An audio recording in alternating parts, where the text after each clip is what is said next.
Assalamualaikum warahmatullahi wabarakatuh. Selamat pagi Prof. Rahmat dan teman-teman semuanya. Kali ini sebagai tugas UTS, saya Muhammad Kanfani dengan NIM 246251015 akan membahas salah satu topik filsafat ilmu yang sangat menarik bagi saya, yakni Business Ethics, Philosophy of Management, and Theory of Leadership.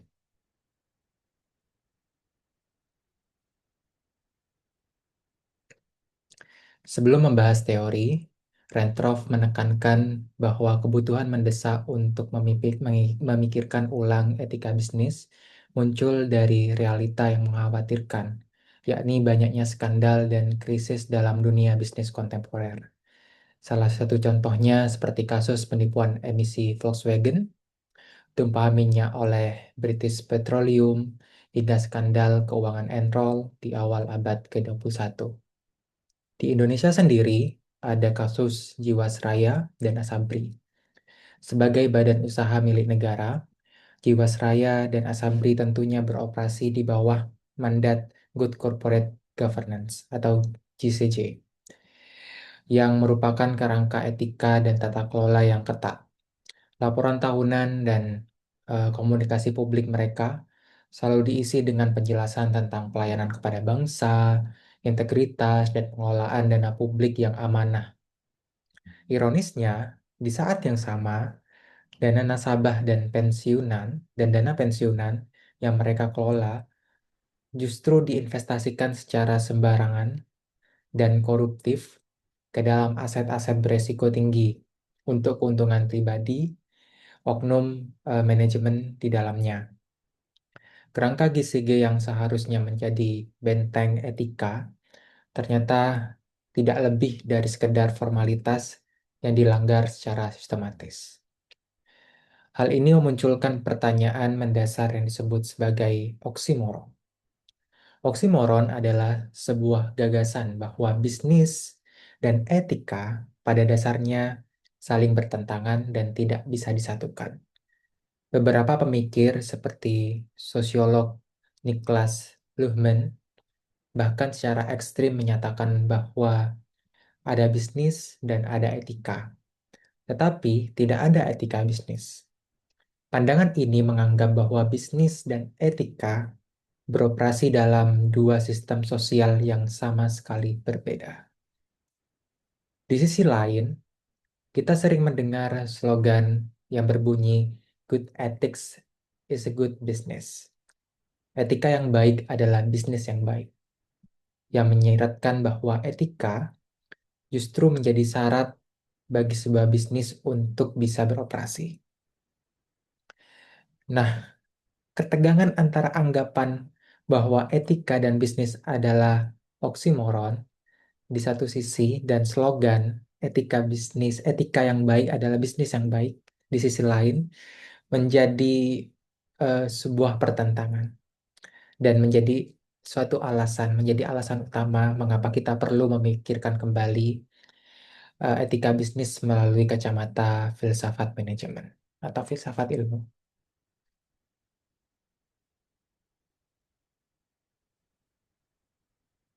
Untuk menjawab mengapa skandal terus terjadi meskipun banyak perusahaan punya program etika seperti CSR atau tindakan lainnya, Rentroff memperkenalkan konsep yang menjadi akar permasalahan tersebut, yakni kebutaan moral atau moral blindness.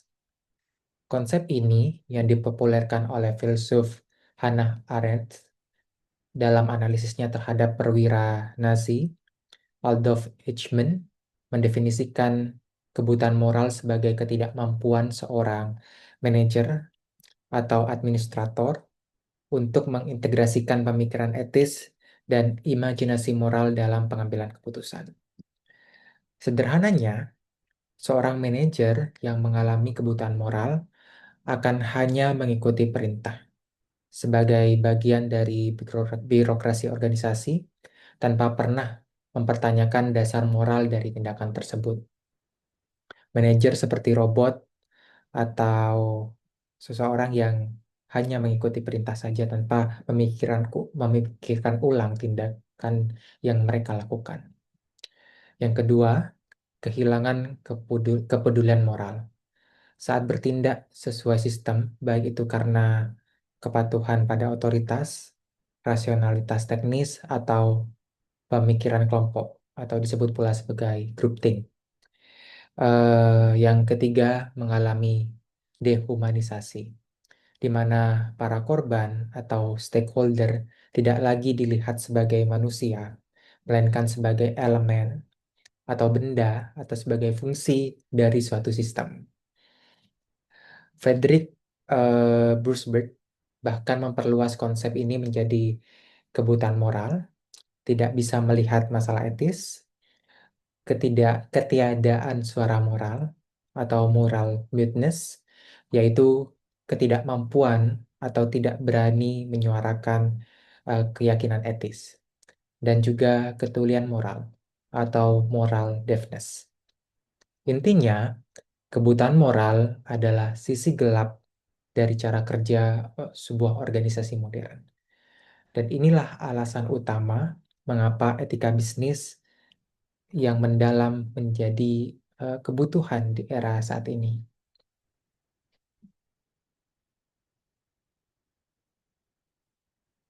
Nah, berikut adalah beberapa pendekatan yang bisa digunakan untuk mengatasi permasalahan tersebut. Pendekatan pertama yang paling populer di dunia bisnis adalah utilitarianisme. Utilitarianisme adalah tindakan yang benar. Anggapan bahwa tindakan yang benar adalah yang menghasilkan keuntungan atau kebaikan terbesar bagi jumlah orang terbanyak. Logikanya seperti efisiensi, profit maximization, profit maksimal, dan semuanya itu terukur. Mungkin contoh relevannya seperti perusahaan fast fashion yang memutuskan untuk memindahkan pabriknya ke Indonesia, dari Indonesia ke negara lain, dengan upah buruh yang jauh lebih murah. Dari kacamata utilitarian, ini menjadi keputusan yang baik. Biaya produksi turun, harga jual menjadi lebih murah, dan keuntungan perusahaan dan pemegang saham menjadi meningkat. The greatest good for the greatest number.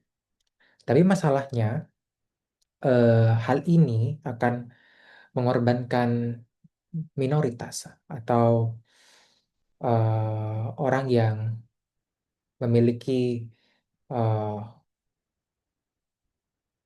memiliki komposisi terkecil dalam suatu kelompok.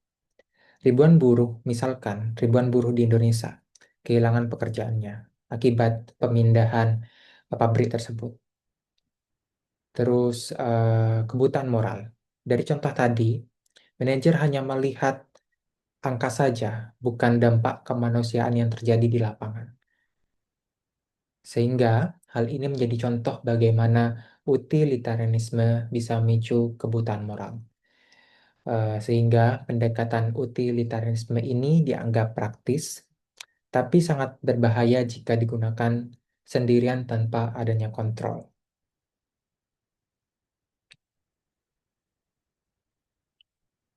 Selanjutnya, mengenai etika kebajikan. Etika kebajikan sendiri adalah pendekatan kompas moral internal. Fokusnya bukan pada aturan atau hasil, tapi pada karakter dan integritas pemimpin. Seorang manajer yang bijak akan memiliki eh, kebijaksanaan praktis, yakni kemampuan menavigasi dilema rumit, bukan cuma ikut aturan saja. Terus manajer juga punya keseimbangan, atau disebut pula sebagai doctrine of the man. Misalnya berani mengambil resiko, tapi tidak nekat, murah hati, tapi tidak boros. Terus manajer juga punya integritas dan kejujuran, membangun bisnis di atas kepercayaan, bukan sekedar transaksi belaka. Mungkin contohnya seperti di tengah gempuran PHK di industri teknologi, startup yang kita tahu saat ini, ada CEO yang mungkin mati-matian mempertahankan karyawannya. CEO tersebut mungkin memotong gajinya sendiri atau mencari cara kreatif lainnya. Keputusannya tidak didasarkan pada kalkulasi profit semata, tapi pada kompas moral yang ia pegang tentang tanggung jawab terhadap komunitas perusahaannya dan pekerjanya. Namun pendekatan ini memiliki kelemahan, yakni terlalu fokus pada individu dan sering lupa bahwa individu bekerja dalam sistem dan struktur yang kompleks. Orang baik bisa terpaksa melakukan hal buruk jika sistemnya rusak. Selanjutnya mengenai etika deontologis. Etika deontologis ini dikemukakan oleh Immanuel Kant yang merupakan pendekatan buku peraturan universal. Sederhananya adalah prinsip-prinsip moral yang absolut dan tidak bisa ditawar lagi, apapun konsekuensinya. Nah, ada dua prinsip utama yang dijelaskan dalam imperatif kategoris. Yang pertama mengenai prinsip universalisasi. Suatu tindakan atau penilaian moral dianggap benar jika dapat diterapkan secara umum kepada semua orang dalam situasi serupa tanpa menimbulkan kontradiksi atau memunculkan pengecualian yang sewenang-wenang. Yang kedua, prinsip kemanusiaan.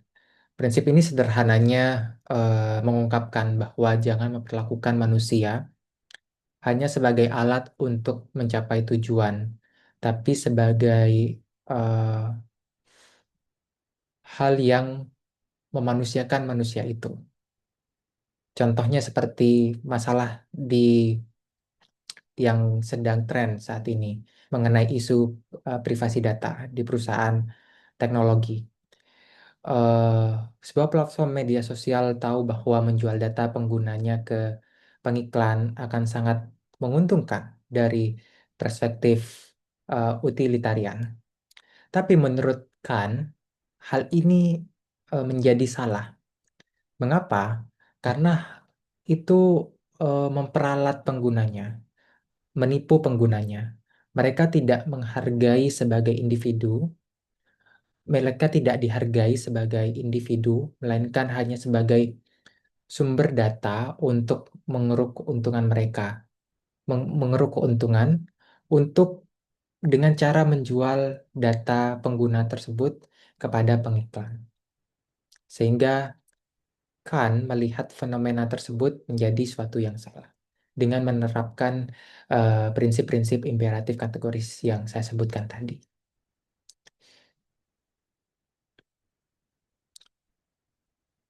Selanjutnya mengenai teori-teori modern. Melihat keterbatasan tadi, muncul teori-teori yang lebih kontemporer. Tapi sayangnya banyak yang justru kehilangan esensi etisnya, seperti stakeholder teori. Stakeholder teori ini merupakan teori yang mulia yang berpendapat bahwa perusahaan harus melayani semua pemangku kepentingan, bukan hanya pemegang saham saja. Tapi kritiknya, teori ini jadi terlalu pragmatis. Pertanyaannya seringkali bukan apa yang benar secara moral, tapi bagaimana cara menyeimbangkan kepentingan stakeholder agar bisnis tetap berjalan dengan aman.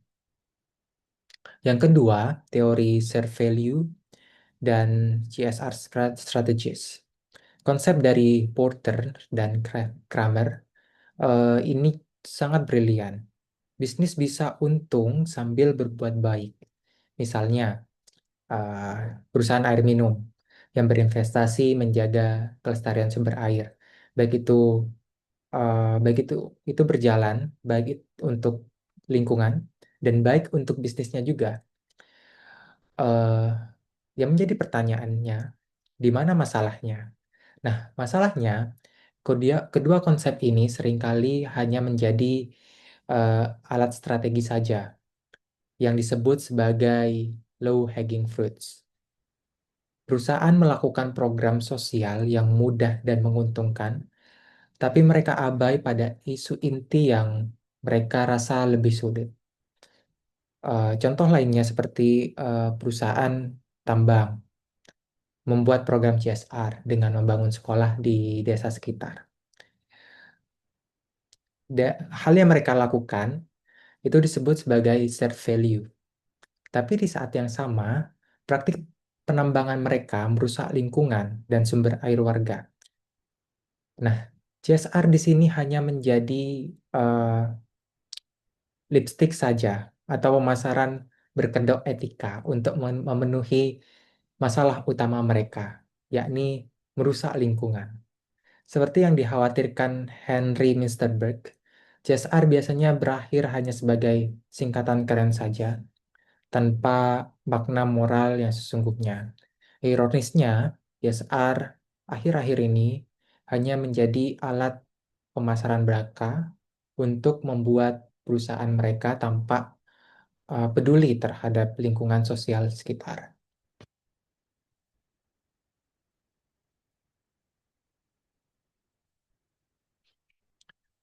Jika semua pendekatan tadi punya kelemahan, pertanyaan yang sangat mungkin ditanyakan adalah apa solusinya? Nah, Rentroff dari tulisannya mengajak kita untuk mundur sejenak dan melakukan apa yang dilakukan para filsuf, yakni bertanya. Bertanya adalah inti dari filsafat manajemen. Filsafat manajemen bukanlah soal teori yang rumit, tapi soal keberanian untuk bertanya. Seperti dari aspek ontologis, bertanya mengenai apa itu manajemen sebenarnya, apa tujuan dari sebuah perusahaan selain profit, terus dari aspek epistemologi, bertanya mengenai bagaimana kita tahu cara kita mengelola sudah apakah sudah adil atau benar, terus legitimasi atas dasar apa sebuah perusahaan punya kuasa begitu besar dalam masyarakat yang demokratis. Eh, Pertanyaan-pertanyaan tersebut adalah pendekatan Sokratik. Kita terus bertanya apa itu, seperti apa itu keadilan bagi karyawan, apa itu tanggung jawab terhadap lingkungan, apa itu kepemimpinan yang baik. Dengan bertanya, kita bisa mengatasi masalah kebutuhan moral yang dijelaskan di awal tadi. Kita bisa berhenti menjadi robot yang hanya mengeksekusi dan mulai menjadi manusia yang berpikir dengan bertanya dan bertindak dengan aspek tanggung jawab yang tinggi.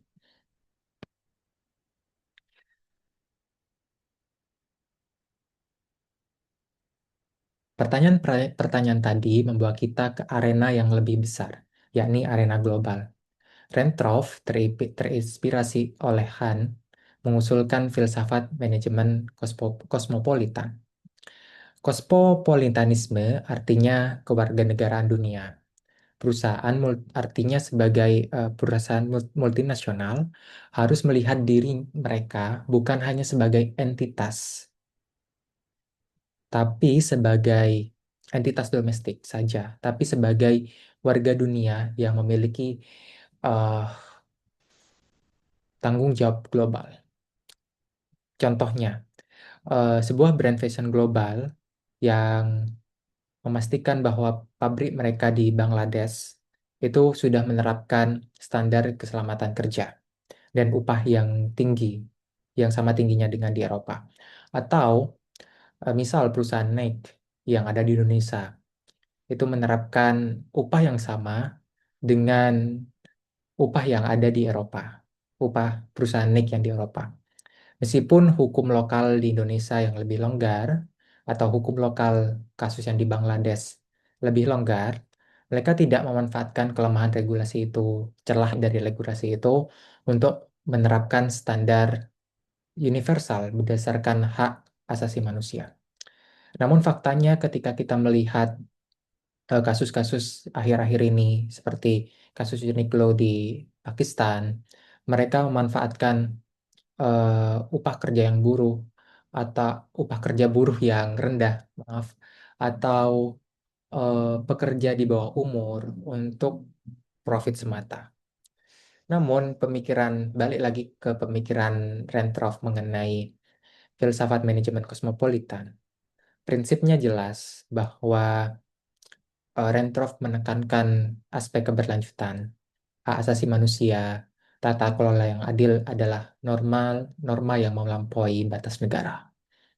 Hal ini menjadi hal yang penting untuk diterapkan bagi seluruh perusahaan, tidak menampik itu perusahaan domestik maupun perusahaan multinasional.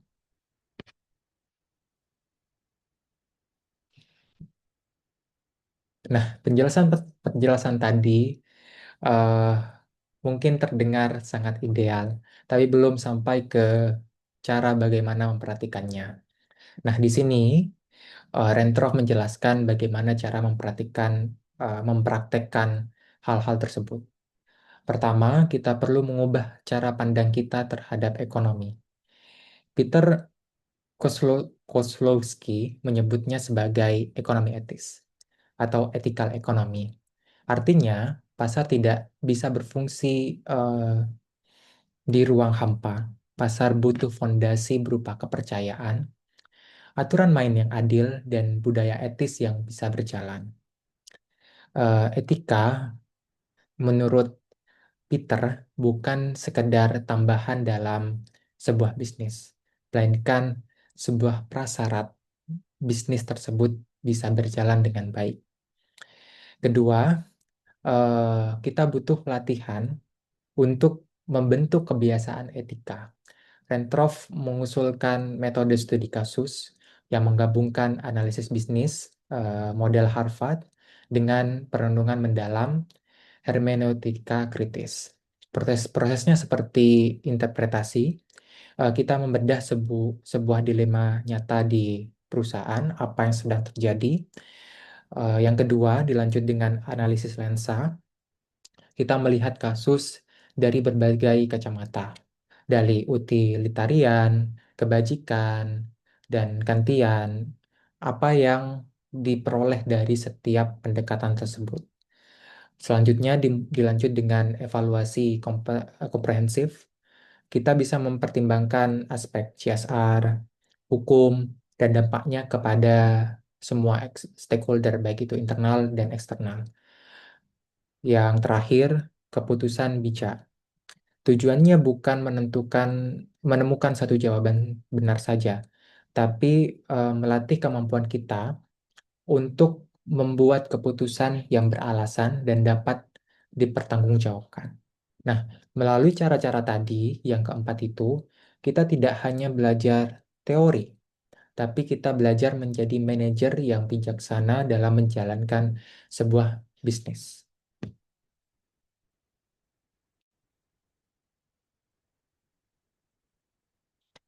Jadi dari pembahasan tadi menunjukkan bahwa etika bisnis bukanlah sekedar mengenai boleh dan tidak boleh. Eh, Materi ini adalah sebuah gambaran dari kebutaan moral yang disebabkan oleh fokusnya lebih berat pada profit menuju kebijaksanaan praktis. Nah, jalan keluarnya bukan dengan menemukan satu teori saja, satu teori mana yang benar, tapi dengan mengintegrasikan berbagai perspektif etika tadi, ada utilitarian, kebajikan, dan deontologis. Terus ada dilanjut dengan keberanian untuk mengajukan pertanyaan-pertanyaan filosofis yang mendasar. Terus dilanjut dengan melihat bisnis sebagai warga dunia yang bertanggung jawab dengan penerapan keberlanjutan, hak asasi, dan tanggung jawab moral, serta yang terpenting sebagai manajer atau pelaku usaha, terus melatih kemampuan kita dalam pengambilan keputusan yang etis melalui praktik nyata. Nah, tujuan-tujuan tadi adalah untuk menciptakan organisasi yang tidak hanya sukses secara finansial, tapi juga adil, berkelanjutan, dan benar-benar manusiawi. Sehingga mungkin ini relate dengan perspektif 3P, People, Planet, and Profit. Begitu. Sekian presentasi dari saya, kurang lebihnya mohon maaf. Terima kasih. Wassalamualaikum warahmatullahi wabarakatuh.